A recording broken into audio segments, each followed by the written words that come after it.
Bonjour à tous et à toutes je suis très honorée et privilégiée de me tenir devant vous aujourd'hui. Je me suis plusieurs fois posé la question de savoir ce que j'allais dire au cas où j'allais être valédictorienne à la fin de mes 4 ans nous y voilà. Je pense que le Seigneur m'a donné un petit message d'encouragement pour nous tous.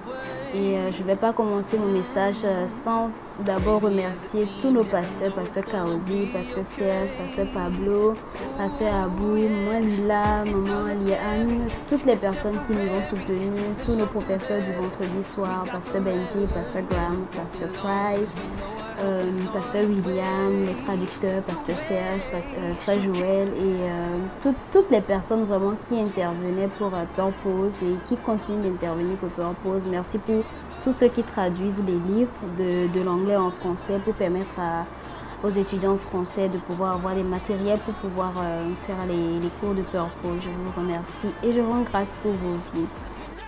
Je veux remercier tous mes frères et ceux avec qui j'ai fait Purpose, ceux avec qui j'ai commencé, ceux qui se sont arrêtés aux 2 ans, ceux qui ont continué, ceux avec qui je révisais, je partageais mes réponses aux questions de cours, avec qui je passais des temps de révision. Vraiment, c'était formidable, j'ai vraiment aimé, c'était une très belle expérience et je vous remercie infiniment et que Dieu vous bénisse. Aujourd'hui, je vais parler dans mon exhortation, aujourd'hui je vous parlerai de la persévérance dans l'excellence. D'abord, j'aimerais poser une question. Qui aime les défis? Tout le monde n'aime pas les défis. Ce n'est pas quelque chose que nous aimons forcément. Et quand on définit le défi, on le définit comme le fait de se battre pour atteindre un objectif. Donc, oui, c'est vrai que les défis sont parfois difficiles à relever, mais c'est quelque chose qui nous permet d'atteindre nos objectifs. C'est une bonne chose. Mon aventure avec Purpose a commencé quand je suis arrivée à l'église. J'ai commencé en 2016, Purpose. Je me souviens, j'avais des cours que je prenais. Et mon premier vendredi à Purpose, je me souviens de la sœur Lila qui était venue nous donner. À ce moment-là, on nous donnait encore sœur Liane. On n'avait pas encore séparé les campus. Donc sœur Liane venait les vendredis et donc on nous partageait les aperçus pour les cours. Donc le cours du vendredi, on nous donnait les petits feuillets jaunes ou verts si je me rappelle. Je pense que c'était vert ou jaune, je ne me rappelle plus trop bien les couleurs. Ce jour-là, seule Lila m'a vue. Elle savait que c'était la première fois que je venais. Et puis là, elle me regarde droit dans les yeux et puis elle me dit Papa, c'est pas difficile, mais c'est pas facile non plus parce qu'il y a beaucoup de lectures. Donc si tu pars en cours et que tu sais que tu ne peux pas le faire, c'est pas la peine de t'engager. Donc parce qu'il faut vraiment aussi que tu le prennes au sérieux. Et dans mon cœur, j'étais comme qu'est-ce que je vais lui répondre? Moi, je suis déjà arrivée, je ne vais pas retourner chez moi. Et j'étais comme, ok, j'ai dit oui, je suis prête à commencer l'aventure. Et j'ai pris elle m'a remis mes feuillets, je suis allée m'asseoir. Et dans mon cœur, j'étais comme, Seigneur, vraiment, avec les cours, l'église, le boulot, je ne sais pas comment je vais faire, mais tu vas m'aider. Et on a commencé l'aventure de Purpose, ça allait bien. Et plus j'allais à Purpose, plus je m'enracinais dans la parole du Seigneur.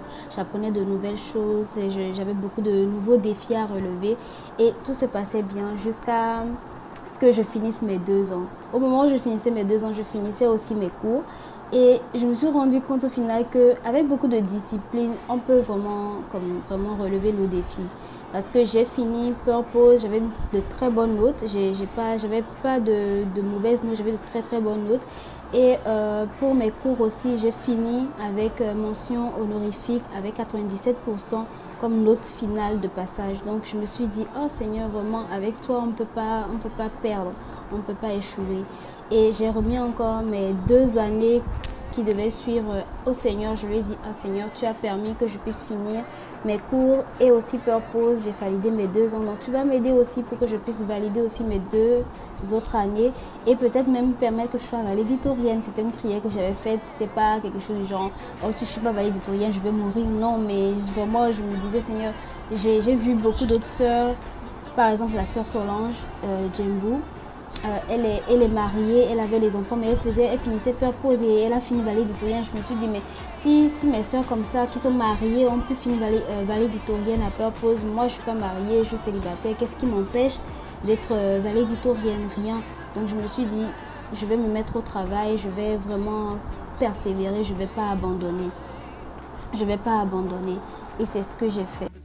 Ce n'était pas vraiment facile parce que au deuxième semestre de ma troisième année, j'ai eu un incident où j'ai perdu tous mes travaux. Je n'avais pas gardé de sauvegarde et j'avais fait une tisane pour la gorge, pour la grippe, et malheureusement j'ai échappé la tisane sur mon MacBook et ça a éteint, l'ordinateur s'est éteint et ça ne s'est plus jamais rallumé. Donc j'avais malheureusement pas eu le temps de m'envoyer à moi-même une copie de mes travaux par email que je gardais au cas où j'allais perdre ma clé USB ou quoi que ce soit. Je m'envoyais par email, mais j'avais pas eu le temps de le faire. J'ai complètement oublié, même les brouillons j'avais pas sauvegardé, donc j'ai dû recommencer tous les travaux. J'ai dû d'abord justifier au professeur pourquoi je ne rendais pas les travaux à temps pour éviter au moins 10% de ma note de correction. Et j'ai dû remettre les travaux la semaine qui a suivi. C'était vraiment un gros challenge, c'était vraiment un gros défi pour moi. Et j'étais désespérée et j'ai dit, après ça, je ne vais plus continuer. J'étais vraiment comme, est-ce que je continue, est-ce que je continue pas? Et finalement, quand je suis passée par cette épreuve-là, j'ai remis tous mes travaux et tout s'est bien passé. Après, je me suis rendu compte que c'était comme, oui, c'était une difficulté qui est arrivée, qui est survenue, mais tu l'as surmontée, donc tu peux persévérer, tu peux continuer. Et à chaque fois que je lis la Bible, je me rends compte que le mot foi est toujours associé à la persévérance. Et on définit la persévérance comme l'action de résister, la qualité d'une personne qui fait preuve de consistance, de ténacité, d'acharnement. La Bible nous dit que si nous résistons au diable, il va fuir devant nous. Donc le diable n'est pas résistant, mais nous, en tant qu'être humain que Dieu a créé, nous sommes résistants. Et c'est pour ça que nous avons la capacité, la possibilité, l'habilité à persévérer.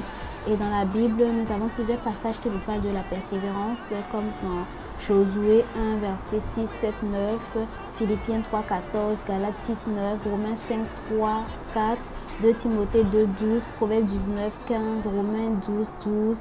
Nous avons beaucoup de passages qui nous parlent de la persévérance. Donc c'est important que nous puissions persévérer.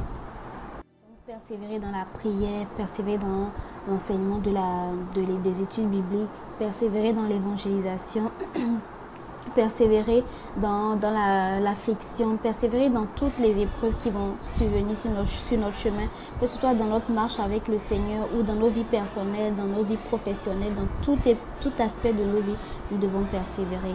Oui, il est vrai que je suis valédictorienne, mais ça n'a pas été facile, comme je l'ai dit. J'ai failli abandonner, mais j'ai persévéré dans l'excellence. Et je suis contente car c'est un accomplissement personnel, mais aussi un grand pas pour moi. Ces 4 merveilleuses années à Purpose m'ont permis d'approfondir mes connaissances de la parole de Dieu, à me reconnaître réellement et me réaffirmer en tant que chrétienne et disciple de Christ, à être préparée à faire des disciples et à devenir une bonne dirigeante avec persévérance dans ma marche. Donc je suis assez équipée pour servir le Seigneur aujourd'hui, comme il se doit partout sur cette terre. Donc peu importe là où je serai, peu importe là où on verra, dans quel pays, je serai quand même équipée pour pouvoir faire l'œuvre du Seigneur. Mais je ne ferai pas honneur à ce titre si je ne mets pas en pratique tout l'enseignement que j'ai reçu durant tous ces 4 ans. Donc je veux remercier vraiment tous les professeurs, tous les encadreurs pour tout le magnifique travail qu'ils ont fait et qui continueront de faire, parce qu'il y a beaucoup de personnes qui vont aussi venir participer à Purpose. Je veux dire aussi un grand merci à mes parents pour l'éducation qu'ils m'ont donnée et de m'avoir inculqué cette notion du travail bien fait, de l'acharnement au travail au fait. Cette année 2020, on a eu beaucoup de défis avec la pandémie. Tous nos projets, en tout cas tout le monde avait des projets pour 2020 et 3 mois après, tous ces projets ont été mis en suspens à cause de la pandémie. Et on est rendu à la fin de l'année. Mais le Seigneur a continué à œuvrer parce que beaucoup de gens, malgré la pandémie, ont reçu le Saint-Esprit, se sont fait baptiser. Donc nous devons persévérer dans l'œuvre du Seigneur. Nous avons beaucoup de réseaux sociaux, beaucoup d'applications que nous pouvons utiliser pour continuer à donner les études bibliques, pour nous connecter, pour les réunions de prière et tout. Donc n'hésitez pas à vous connecter, à rester soudés avec le corps du Christ, parce que c'est une période difficile, beaucoup de gens rétrogradent très vite, donc il faut se soutenir et rester en prière ensemble. Je veux nous laisser avec ce verset, Ecclésiaste 9:10, qui dit « Tout ce que ta main trouve à faire avec ta force, fais-le, car il n'y a ni œuvre, ni pensée, ni science, ni sagesse dans le séjour des morts où tu vas. » nous sommes appelés à quitter cette terre et Jésus revient bientôt. Donc c'est dans notre jeunesse que nous devons avoir la force et l'énergie et la vigueur de continuer à persévérer dans l'œuvre du Seigneur. Si nous ne servons pas l'Éternel maintenant, demain il sera trop tard. Car la vigueur et la force ne sont ni à la mort ni à la vieillesse. Donc confinement ou pas confinement, continue de servir le Seigneur. C'est pas parce qu'on ne peut plus se réunir face à face qu'on ne peut plus se réunir via d'autres moyens.